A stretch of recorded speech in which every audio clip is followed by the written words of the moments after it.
Welcome back नाज़रीन, और एक बार फिर आप सबको न्यूज़ प्लस की जानिब से बहुत बहुत ईद मुबारक। आज जो है वो ईद का दूसरा दिन है और हर कोई जो है वो इस दिन को जो है वो बहुत हंसी खुशी और हंसते खेलते जो है वो गुजार रहा है। और आज मेरे साथ इस मौके पर स्टूडियो में मौजूद है मेरे साथी एंकर इरफान मलिक। अस्सलाम वालेकुम इरफान, कैसे हैं? सबसे पहले आपको बहुत बहुत ईद मुबारक। आपको भी मेरी जानिब से बहुत ज़्यादा ईद की खुशियाँ मुबारक हों, आपको, आपके अहले खानों को, न्यूज़ प्लस की पूरी टीम को और देखने वालों को। कैसी हैं आप? ईद कैसी गुजरी? मैं बिल्कुल ठीक हूँ, आप बताएं आपके कैसे हाल चाल है? एक्चुअली ईद हमारी आप समझती ही हैं, एक साफ़ियों की ईद, ख़ास तौर पर लोगों से मिलना, इसमें कोशिश होती है जहाँ अपने ख़ानदान के अहबाब से मुलाकात हो, अपने घर वालों से एक सिलसिला जो टूटा रहता है वो जुड़े। इसके अलावा हमारी ये भी कोशिश होती है कि हम लोगों से मुलाकातें करें, ईद का अहवाल हमें इल्म में हो, जान सकें कि जो कायदीन हैं, जो पार्टियों के सरबराह हैं, अवाम में वो कितना घुल मिले हुए हैं। और इसी तरह बस अच्छा, ये तो बात होगी ना सियासी कायदीन की। अपने बारे में बताएं, आप कल आप ऑफिस से गायब थे, सही है, आज आप ऑफिस आए हैं, तो कल का ईद का पहला दिन कैसा गुजरा और किस किस से ईदियाँ बटोरी, किस किस को ईदियाँ दी? एक्चुअली कल जो ईद का दिन गुजरा वो बिल्कुल आप सही कह रही हैं। मैं यहाँ ऑफिस से गायब रहा। मेरे ख्याल में ये कोई रहबा 6 या 7 साल बाद ऐसा हुआ है। अच्छा। कि मैंने कोई ईद का पहला दिन छुट्टी ली हो या अपने काम से अलहदा होकर के फैमिली को वक्त दिया हो। अच्छा, फैमिली को भी ये वक्त मैं इस लिहाज से नहीं दे सका कि फैमिली यहाँ पर नहीं थी, आउट ऑफ सिटी थी। और मैं एक और जगह था, तो जिसकी वजह से वो चीज़ भी पॉसिबल इसलिए नहीं हो सकी कि अगर मैं जाता फैमिली के साथ वक्त गुजारने के लिए कराची से बाहर, तो फिर शायद मुझे 3-4 दिन के लिए आपकी शिकायत में इजाफा हो जाता कि कल आप 1 दिन गायब थे, फिर आप कहती 3 दिन गायब थे। तो मुझे 1 दिन के लिए गायब होना पड़ा। लेकिन थोड़ा सा मुख्तलिफ रहा, उसमें मेरे काम भी रहे, दोस्तों से हल्की फुल्की चिटचैट भी रही, खुद को भी थोड़ा सा वक्त दिया आफ्टर वेरी लॉन्ग टाइम। और मुझे इस चीज़ की खुशी है कि सबको मैं वक्त दे सकता हूँ। बाज़ औक़ात अपने लिए वक्त निकालना बड़ा मुश्किल होता है, ये मैं समझता हूँ आपके लिए और हर दूसरे शख्स के लिए होता है कि हम अपने आप को वक्त देना शायद अपनी प्रायोरिटीज़ में नहीं रखते।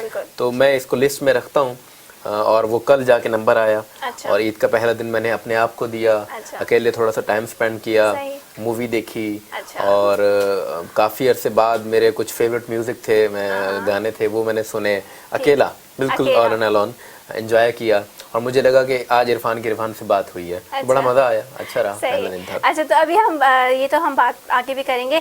सियासी जो गहमा गहमी है एक बार फिर शुरू हो गई। अगर हम सियासी गुफ्तगू की तरफ आएँ तो आज जो है वो वज़ीर-ए-आज़म नवाज शरीफ, उनके बाद उनके बेटों के बाद, उनके दामाद के बाद उनकी बेटी मरीम नवाज को भी जो है वो JRT ने आज तलब कर लिया है। और ईद की छुट्टी मनाने के बाद JRT ने आज अपना काम दोबारा शुरू कर दिया। इस बारे में क्या कहेंगे आप?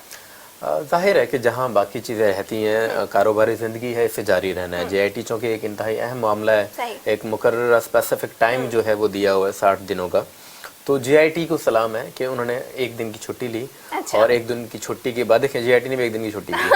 तो पहले दिन की छुट्टी की, हाँ, और उसके बाद JRT भी अपने काम में लग गई और उन्होंने मरीम नवाज को बुलाया। ज़ाहिर है ये कंसर्न लोगों के साथ। अच्छा, इसमें रहब एक बड़ी अहम बात जो मुझे मैंने गौर किया कि कुछ लोगों को ये शिकायत है कि ये जो JRT बनी है ये वज़ीर-ए-आज़म के ख़ानदान के लिए ही बनी है, बाकी लोग इसमें शामिल क्यों नहीं होते। मुमकिन है कि आप भी ये सोच रही हो कि दीगर लोग भी तो हैं ना जो मुल्क का हिस्सा हैं। चूँकि नाम पैनामा पेपर्स में जो प्रोमिनेंट होकर आया वो आया वज़ीर-ए-आज़म के बच्चों का। अब नाम अगर बच्चों का आया है और एक ही फैमिली है जो गुज़िश्ता 30 बरसों से हमारे यहाँ बदकिस्मती से, अगर आप दीगर बात कर लें, पाकिस्तान पीपल्स पार्टी की बात करें, नून लीग की बात करें या और जो दीगर बड़ी पार्टियां हैं, तो चूँकि फैमिली ही रहती हैं, फैमिली से बाहर आप नहीं देखेंगे कोई आया हो। जुल्फ़िकार अली भुट्टो, फिर उनकी बेटी 3 मरतबा, फिर उनके दामाद 3 मरतबा, फिर उनके अब नवासे जो हैं वो 3 अगली दफ़ा पर तोड़ रहे हैं। इसी तरह वज़ीर-ए-आज़म मियाँ मोहम्मद नवाज शरीफ तीसरी मरतबा, और फिर उनके भतीजा, कहीं पर भांजा, कहीं पर बेटी। तो चूँकि फैमिली रूल्स कर रही हैं तो फैमिली ही को बुलाया जाएगा, ये तासुर ख़त्म होना चाहिए। अच्छा, अब फैमिली ही के एक और रुकन को दावत दी है उन्होंने। दावत में इस लिहाज से कह रहा हूँ, जाहिर है कि पहले की कुछ शिकायतें थी कि हमें बड़ा इंतज़ार करवाया जा रहा है, लेकिन बहरहाल उन्होंने बुलाया। उसी तरह की कार्रवाई होगी जिस तरह पहले 5 दफ़ा हुसैन नवाज़ को, 2 दफ़ा हसन नवाज़ को, वज़ीर-ए-आज़म को, वज़ीर आला को, रहमान मलिक को और कैप्टन सफदर को, 6-7 अरकान को पहले बुलाया जा चुका है, क्योंकि उन पर भी कोई बहुत बड़ा पहाड़ नहीं टूटा। और उनके हाजिर होने के बाद वक्ती तौर पर जो नजर आ रहा है, मैं उसके मुताबिक अगर कहूँ तो कौम का कोई बहुत बड़ा फायदा नहीं हुआ। ये भी पेश होंगी, ना इन पर कोई बहुत बड़ा पहाड़ टूटेगा और ना ही कौम को बहुत बड़ा कोई फायदा होगा। जी नाजरीन, आपको बता रहे हैं कि पनामा केस के हवाले से कि JIT ने जो मरियम नवाज को भी जो है वो तलब कर लिया है। इसी हवाले से देखते हैं ये रिपोर्ट। के पुरमसरत मौके पर एक दिन की छुट्टी के बाद पनामा केस की तहकीकात के लिए JIT ने आज से दोबारा काम शुरू कर दिया। JIT के सरबराह वाजिद ज़िया ने वज़ीर-ए-आज़म नवाज शरीफ, हसन और हुसैन नवाज, शहबाज शरीफ और कैप्टन रिटायर्ड सफदर की JIT में पेशी के बाद मरियम नवाज को भी मुश्तरका तहकीकाती कमेटी के सामने पेशी के लिए नोटिस जारी कर दिया गया। JIT ने मरियम नवाज को 5 जुलाई की सुबह 11 बजे मुतालिका दस्तावेज़ात के साथ तलब किया है। इसके अलावा JIT ने हसन नवाज को 3 जुलाई और हुसैन नवाज को 4 जुलाई को सुबह 11 बजे फेडरल जुडिशल एकेडमी तलब कर लिया। JIT ने नवाज शरीफ के कज़न तारिक शफी को एक बार फिर पेशी के लिए 2 जुलाई बरोज़ इतवार दिन 12 बजे पेश होने का समन जारी किया है। जी, तो आपने पैकेज देखा और अब हम दोबारा से ईद की गुफ्तगू की तरफ आ जाते हैं। थोड़ा सा सियासी भी और थोड़ा सा जो है वो हम ईद के हवाले से भी गुफ्तगू कर रहे हैं। इरफान, आपने कहा कि आपने अपने साथ टाइम स्पेंड किया, तो अपने फ्रेंड्स, अपनी फैमिली तो चले आपके यहाँ नहीं है ना, फ्रेंड्स के आपने टाइम नहीं दिया? फ्रेंड्स कहते हैं ना कि लड़कों की तो मतलब ईद कहते हैं बाहर ही गुजरती है। बिल्कुल, दोस्तों के बगैर नहीं गुजरती, ये भी हकीकत है। ऐसा नहीं है कि फैमिली यहाँ नहीं है, फैमिली इस दफ़ा शहर के बाहर है। अच्छा। रिहाइश पजीर यही है, लेकिन शहर के बाहर इस दफ़ा अपनी ईद गुजार रहे हैं। और दोस्त भी हैं, मगर दोस्तों की कुछ मसरूफियत इस तरह की होती हैं, ये एक लैक ऑफ कॉन्फिडेंस कह लें या कोई है वजह कि मैं रब्ता पहले कम होता है, मसरूफियत के बायस भी। और इसके अलावा भी दोस्त रब्ता करते हैं। मैं कभी बल्कि कल ईद का तीसरा दिन है, कल घर पे मैंने दोस्तों को कुछ इनवाइट किया हुआ है कि भाई आप लोग आ जाएं, बड़ा हम लोग हल्ला गुल्ला करेंगे कि हमें कोई रोकने टोकने वाला नहीं है। तो वो बिल्कुल एक सिलसिला है, जारी रहता है। कल जो खुद को टाइम देना, अच्छा ये मैं पता है इस एक बात के पीछे एक छोटा सा जुमला मैं अपने देखने वालों से भी कहूँगा कि हम अपने आप को वक्त जब देते हैं ना वहाबा, तो हम एक्चुअली अपने आप को समझ रहे होते हैं कि हम हैं क्या, हम किस पोजीशन पर खड़े हैं और आगे की हमारी स्ट्रेटजीज क्या होनी चाहिए, प्लानिंग हमारी क्या हो। तो जब हम अपने आप को वक्त देंगे, अपने आप को स्टडी करेंगे, इंसान एक चलती फिरती किताब है। हम दूसरों का चेहरा पढ़ने की बात करते हैं और ये एक आम मशगला है, खवातीन का तो है। यानी खवातीन को टारगेट करना मर्द हजरात का बहुत नहीं, पॉजिटिव सेंस में, पॉजिटिव सेंस में। किस तरह कि खवातीन को अल्लाह ने खास हिस्स अता की है, वो किसी के चेहरे को पढ़कर देखकर फौरन बनिस्बत एक मर्द के जल्दी समझ सकती हैं कि ये किस इंटेंशन से है। तो इस तनाजुर में मैंने पॉजिटिव वे में कहा। तो ये अपने आप को इंसान को चाहिए कि वो समझे, अपने आप को जानने की कोशिश करे और फिर अपनी जो खामियां हैं उन्हें दूर करे और जो कुछ खूबियां अल्लाह ने अता की हैं उनमें इजाफा करे। उस बुनियाद पर अपने आप को वक्त देने की कोशिश की। दोस्तों के बगैर वाकई ज़िंदगी नामुकम्मल है। और हज़रत अली रज़ी अल्लाह अन्हु का कॉल भी है कि दोस्त जो है वो एक कीमती सरमाया है आपका। तो मेरे पास इस सरमाए की बहुत ज़्यादा जो है वो मिकदार नहीं है, कलील हैं। हाँ बिल्कुल कलील हैं, मुख्तसिर हैं मगर अच्छे हैं। उनके साथ जब वक्त गुजरता है यादगार होता है। और वो ईद से कबल 2-4 रोज़ कबल हमारी मुलाकातें हुई और जो आप जानती है प्लान होता है ना सहरी का, अफ्तार का, कुछ इस तरह की चीज़ें हुई। तो शायद वो ज़्यादा हो गया था मेरे ख्याल में ईद का। अब पहले दूसरे रोज़ मसरूफियत थोड़ी सी अलग होती है। आप पहले रोज़ गालिबन यहाँ रात तक थी, दिन में आपकी जो कुछ मसरूफियत हैं वो कुछ ऐसी होंगी जो बिल्कुल बाकी दिनों से ज़रा हट कर होंगी। तो ऐसा कुछ हुआ। दोस्तों को टाइम कल का मैंने जैसे कहा कि वो रखा है, मगर ये कोई मतलब पेशगी वो नहीं है, बहाना नहीं है यहाँ से गायब होने का। मैं बिल्कुल यहाँ पर भी हूँगा, लेकिन इस तरह मैनेज करना है हमें। हमारी लाइफ ज़ाहिर इस तरह की है कि हमें ईद हो या कोई गम का मौका हो, हमें अपनी चीज़ों को बिल्कुल मैनेज करना होता है। ये एक हमारी फैमिली है जो हमें देख रही है कैमरे के उस पार, हमें इन्हें वक्त देना होता है, ये हमें वक्त देते हैं। देखें ईद के मौके पर भी लोग अगर न्यूज़ प्लस के सामने बैठे हुए हैं अपने बच्चों के साथ, अपनी फैमिली चैनल है, न्यूज़ चैनल है, ये लोग इसके सामने बैठते हैं, वो हमें वक्त दे रहे हैं, वो न्यूज़ प्लस को, न्यूज़ प्लस की टीम को वक्त दे रहे हैं। तो फिर मैं ये समझता हूँ उस बुनियाद पर न्यूज़ प्लस की टीम का, यानी आपका, हमारा, हम सब को भी बनता है कि हम सब भी जो है वो बैठे और आपको टाइम दे। और यहाँ हम एक खबर शामिल करेंगे कि army chief general Qamar Javed Bajwa का दौरे पारा चिन्नार जो है वो ताखीर का शिकार हो गया। ISPR के मुताबिक आर्मी चीफ का हेलीकॉप्टर मौसम की खराबी की वजह से पारा चिनार ना जा सका। जनरल कमर जावेद बाजवा मौसम साफ होने पर पारा चिनार का दौरा करेंगे। ISPR के मुताबिक आर्मी चीफ पारा चिनार के मुतासरीन और कमाइली अबाइदीन से राब्ते में हैं। इससे कबल ISPR की जानिब से बताया गया था कि आर्मी चीफ आज ईद का दूसरा दिन पारा चिनार में गुजारेंगे और पारा चिनार में बम धमाकों के बाद की सूरत हाल का जायजा भी लेंगे। गुफ्तगू को आगे बढ़ाएंगे इरफान के साथ और हम खबरें भी शामिल कर रहे हैं बीच में और इरफान से हम जो है वो चिट चैट भी कर रहे हैं ईद के हवाले से।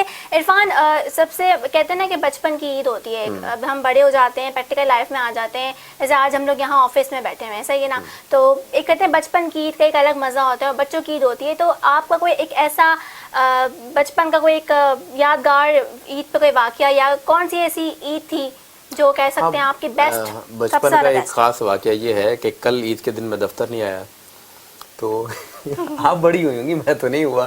तो हाँ। एक देखिए, बचपन क्या है, मैं अक्सर दोस्तों से ही कहता हूँ कि जिस दिन आपके अंदर बचपन खत्म हुआ ना, उस दिन आप बूढ़े हो जाएंगे। इसमें तो हाँ। आप किसी ही उम्र में क्यों ना हो, बचपन से लड़कपन और फिर जवानी। लेकिन आप बच्चों की तरह तो चिड़ियाघर नहीं पहुंच गए ना, ऐसे वो नहीं चले गए, मतलब आपने एक अलग से अपनी होगी। तो बचपन में कहाँ जाते थे ईद पे? कितनी मतलब लोगों से ईदियाँ लेते थे, कितनी जो है ना, अब ईदी कितनी दी है और पहले कितनी ईदी बटोरते थे, आप ये बताएं मुझे। आप ईदी का सवाल हमेशा जो है ना, मैं बिल्कुल देखिए, ये आपने इस तरह का सवाल उठाया जो अपनी जगह किसी हद तक संजीदा भी है। मेरी भी ईदी नहीं दी अभी इरफान ने, इसमें बोल रहे ईदी ले लो। मुझे बाहर से भी जब मैं आया, मुझे कुछ लोगों ने कहा, अच्छा ये अपनी जगह एक संजीदा क्वेश्चन भी है। मैं मेरा अपना जो इसमें फ़िलासफ़ी है वो ये है रोहबा, कि आप यकीन करें मुतादिद ऐसे ख़ानदान होते हैं जो ख़ानदान के कुछ अराकीन दूसरे ख़ानदान में नहीं जा पाते। यू नो वजह क्या होती है? वजह होती है कई ऐसे लोग, हम लोग मिडिल क्लास से हैं, हमें शायद उतना मसला नहीं है, ईदी लेना देना हमारे यहाँ एक आम सी बात है। मगर मुतादिद ऐसे लोग हैं जो महज ईदी ना दे सकने की वजह से लोगों के घरों में नहीं जा सकते।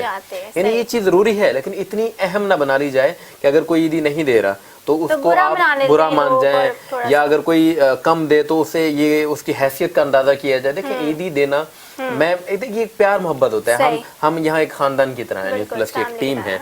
मैंने अगर आपको दी तो वो मेरी उस ईदी देने की रकम से मेरी हैसियत का अंदाज़ा करना कोई मुनासिब नहीं होगा। आपसे अगर मैंने ली, जो मैं बिल्कुल लूँगा, तो इससे मैं ये अंदाजे लगाने लग जाऊँ इन चीज़ों का, तो वो भी गैर मुनासिब है। यानी लोग घरों में जाएँ, ईदी दें तो बहुत बेहतर है, ना दें तो कोई बहुत बड़ी बात नहीं होनी चाहिए। ये कोई ईशा के वाजिब नहीं है, वितर नहीं है जो वाजिब हैं, जिन्हें पढ़े बगैर नमाज मुकम्मल नहीं होगी। दी जाए तो ईद की खुशियाँ, ना दें। आपके यहाँ देखे ना, एक बंदा चल कर आ गया घर पे, ये कितनी बड़ी खुशी की बात है, तो आपको वक्त दे रहा है आपके लेकिन इसका मतलब ये नहीं है इरफान कि आप मेरी ईदी खा जाए, मैं आपसे ईदी लूंगी और लेके रहूंगी। और यहाँ जब भी हम बात करेंगे कराची के मौसम के हवाले से, नाज़रीन, शहर कायद में जो है वो मौसम का मिजाज तो गर्म है, लेकिन लोगों का मिजाज काफ़ी नरम है। ऐसा क्यों है, क्या माजरा है, देखते हैं अफजाल खान की इस रिपोर्ट में।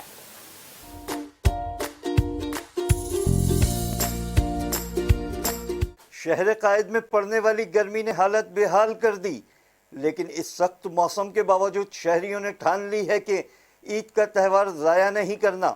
इसीलिए तो शहरियों की बड़ी तादाद तफरीक गाहों की जानिब रवां दवां है। बैठ के अपना सारा अपना एंजॉय करें, यहाँ क्या एंजॉय करें हम। शहरियों ने सफारी पार्क में ईद का खूब लुत्फ उठाया। कुछ बच्चों ने झूलों में झूलकर ईद की खुशियाँ दोबाला की, तो किसी ने चटपटे खापों से ईद की खुशियाँ मनाई और बच्चों के साथ खूब हल्ला गुल्ला किया। ज़्यादा गर्मी तक की तो यहाँ हम लोग बोला थोड़ा बच्चों के लिए जाएंगे बाहर, हवा मवा लग जाएंगे। यहाँ भी बहुत गर्मी है, बिजली भी नहीं है घरों में, और यहाँ की फिर भी गर्मी बहुत ज़्यादा हो रहा है, बच्चे भी बहुत परेशान है। लेकिन आए हुए बस एंजॉय कर रहे हैं जी, मज़ा आ रहा है, थोड़ा बहुत मज़ा तो आ रहा है। पार्क में आए, बहुत एंजॉय कर रहे हैं, बहुत मज़ा आ रहा है। आप भी आएँ और ईद का मज़ा लें। ईद का दूसरा दिन भी अवाम ने भरपूर तरीके से मनाया। गर्मी की शिद्दत के बावजूद अवाम ने पार्कों और तफरीही मुकामात का रुख किया। कैमरामैन फैजान के साथ अफजाल खान, न्यूज़ प्लस, कराची। जी, और आप लोगों ने ये पैकेज देखा? अच्छा इरफान, मुझे मुसलसल ये इंस्ट्रक्शंस आ रहे हैं कि ईदी ले लूँ मैं। हाँ, ये जो इंस्ट्रक्शन दे रहे हैं इन्होंने आपको ईदी दी है? नहीं, मैं पता है सुबह से मतलब मैं तैयार होकर बैठी हुई हूँ और मुझे किसी ने जो है वो मुझे ईदी नहीं दी है। तो अब आप आए हैं तो आपका फर्ज बनता है कि आप ही जो है ना वो इब्तिदा कर दें। हर इंसान की ख्वाहिश होती है कि, ख्वाहिशें तो बहुत होती हैं। बिल्कुल ऐसा ही है, हर ख्वाहिश पे दम नहीं निकलना चाहिए। और ये जो ईदी वाली बात है ना, देखें, ख्वाहिश से मुराद मेरी ये थी कि यूनिक चीज़ हम चाहते हैं ना, तो आप भी चाहेंगे कि आपको मैं बिल्कुल ईदी दूंगा, मुझे 5,000 ईदी मिल जाएगी, ये मुझे ख्वाहिश होगी कि मुझे 5,000 अब लड़कियों की सबसे बड़ी ईदी मैं आपको बताऊं क्या होती है। लड़कियों के लिए उनकी जबरदस्त किस्म की तारीफ उनकी सबसे बड़ी ईदी है। और मैं आपको कहना चाह रहा हूँ कि यहाँ जितने लोग मौजूद हैं उन सबसे ज्यादा आप अच्छी लग रही हैं, आप इतनी अच्छी तैयार होकर आई हैं। ये मुझे मुसलसल टरखाने की कोशिश में है कि किसी तरह अपनी ईदी भूल जाऊं, लेकिन मैं आज छोड़ना नहीं है। नहीं, मैं आज मुझे छोड़ना नहीं है। मैं बिल्कुल इसके लिए तैयार हूँ। लेकिन एक्चुअली वाकई मतलब आप अच्छी लग रही हैं, अल्लाह नजर बद से बचाए आपको। तो हमें उन लोगों को भी यकीनन ईद का एक ऐसा पुरमसरत मौका होता है रुहाबा कि कुछ लोग ऐसे होते हैं, ये बड़ा प्रैक्टिकल, मैं एक बात बताऊँ खुलकर, मैं थोड़ा सा एक लम्हे के लिए अगर अज्यूम करूँ कि मैं फ्रंट ऑफ कैमरा नहीं हूँ, क्योंकि कैमरे के सामने यही बातें होती हैं, हमें उन लोगों का ख्याल रखना चाहिए जो मुस्तहिक नहीं है, हमें उनके दरमियान ईद गुजारनी चाहिए, बड़ी अच्छी बातें हैं। यकीन करें बड़ी ही बहुत हद तक ये प्रैक्टिकल बातें नहीं है। प्रैक्टिकली क्या होता है कि आप अपनी फैमिली तक को टाइम नहीं दे रहे होते। लड़कों से मैं ये गुजारिश करूंगा कि आप दोस्तों को बिलाशुबा टाइम दें, दोस्तों को बगैर जिंदगी अधूरी है, मगर दोस्तों के साथ साथ आप अपने अहले खाना को भी वक्त दें। आप भाई के अंदर छुपा दोस्त ढूंढें, आप वालिद के अंदर छुपा दोस्त ढूंढें, माँ के अंदर, बहन के अंदर छुपी दोस्त ढूंढें। यकीन करें बाहर जो हम दोस्तियां ढूंढते हैं ना, उनसे ज्यादा अच्छे दोस्त हमारे अपने घरों में मौजूद होते हैं। लेकिन अब बाहर ऐसा मौका होता है ना इरफान के, जितने भी आपकी नाराजगी हो, जितना भी आपका, वो लोग जिनसे आप नहीं मिले होते बहुत टाइम से, वो लोग भी आपसे जो है ना वो मिल जाते हैं। यकीन अल्लाह ने रमजान के बाद ईद को बहुत बड़ा तोहफा कहा है, तो यकीनन दिलों में भी एक ऐसा रहम डाला होगा कि हम अगर किसी से बरसों नाराज भी हों, पूरा साल गुजर चुका हो, 10 माह 11 माह गुजर चुका हो, 1 महीना ये गुजरने के बाद जब ईद आती है ना, तो अल्लाह खुद ही दिलों में एक ऐसी कैफियत डाल देता है कि जब हम मिलते हैं तो हमें चाहे ना चाहे गले भी मिलना पड़ता है, हमें हाथ मिलाना पड़ता है। तो जब आप इस मोहब्बत से मुलाकात करते हैं ना, देखें कितनी खूबसूरती है, तो उसके बाद दिलों की वो जो कदूरत है ना वो धुल जाती है, वो रह जाती है। फिर आप एक नए सिरे से एक नया रिश्ता, एक नई दोस्ती डेवलप करते हैं। तो ये बहुत बड़ा खुसूसी इनाम है ईद का जो मुसलमानों को अल्लाह ने अता किया है। अच्छा, मजीद हम बात करेंगे इरफान से भी। आपको बताएं कि कराची में जो है वो साहिल समंदर पर दफ़ा 144 नाफिज है, लेकिन इसके बावजूद भी जो है वो कराची वाले जो है वो कहीं से रुक नहीं पा रहे हैं और समंदर में नहाने वालों की शामत आ गई। पुलिस ने कल से अब तक जो है वो 70 अफराद को जो है वो गिरफ्तार कर लिया है। मजीद जानेंगे हमारे ब्यूरो चीफ कराची साजिद ऐवान की इस रिपोर्ट में।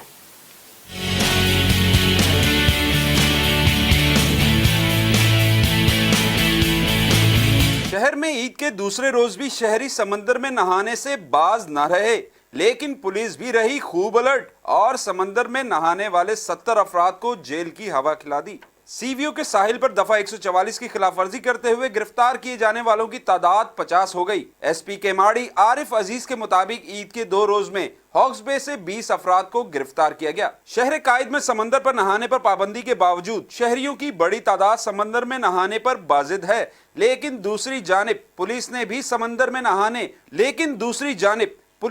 समंदर में नहाने वाले अफराद के खिलाफ सख्त कार्रवाई का इंदिया दे दिया। जी नाज़रीन, मजीद हम गपशप करेंगे इरफान से, लेकिन अभी यहाँ वक्त हुआ एक छोटे से ब्रेक का। कहीं मत जाइएगा, हमारे साथ रहिएगा।